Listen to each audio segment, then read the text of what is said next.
SNP Deputy Leader Murray Black. Thank you, Mr. Speaker. Yesterday, the UN warned that hospitals in Gaza had just 48 hours of fuel left to keep their electricity going. That was 28 hours ago. The electricity runs out tonight. Now, we have a human responsibility to all the people in Gaza, but we have a particular responsibility for UK citizens, some of whom are in those hospitals with no food, no water, no medicine, and no way out. So I want to ask the Prime Minister, how much worse does the situation have to get before he will join us in calls for a humanitarian ceasefire? Mr. Speaker, from the start, we have said that the first and most important principle is that Israel has the right to defend itself under international law. Our support for that position is absolute and unchanged.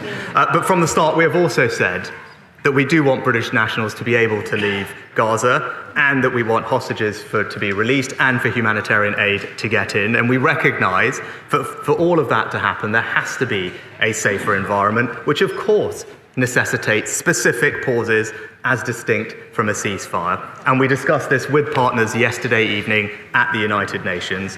And we have also been consistently clear that everything must be done to protect civilians in line with international law and continue getting more aid flowing into Gaza. Murray Black.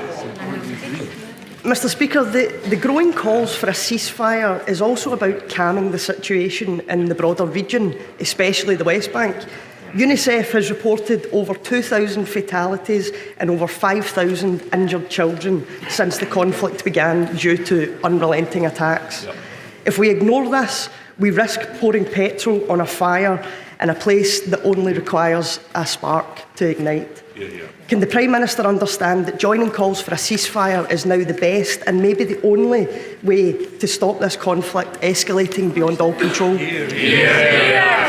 Mr. Speaker, we do have to remember that Israel has suffered a shockingly brutal terrorist attack. Hamas is responsible for this conflict and has the right to protect itself in line with international law. As the UN Charter makes clear, we will continue to urge the Israelis to follow international law, whilst we also have to remember that Hamas cruelly embeds itself in civilian populations. But we are doing everything we can to get aid into the region. I'm pleased to say an RAF flight left the UK this morning for Egypt, carrying 21 tons of aid for Gaza. The relief supplies include over 75,000 medical kits, solar lights, water filters for families and warehousing equipment. Our team are on the ground ready to receive. We will continue to do everything we can to increase the flow of aid, including fuel, into Gaza.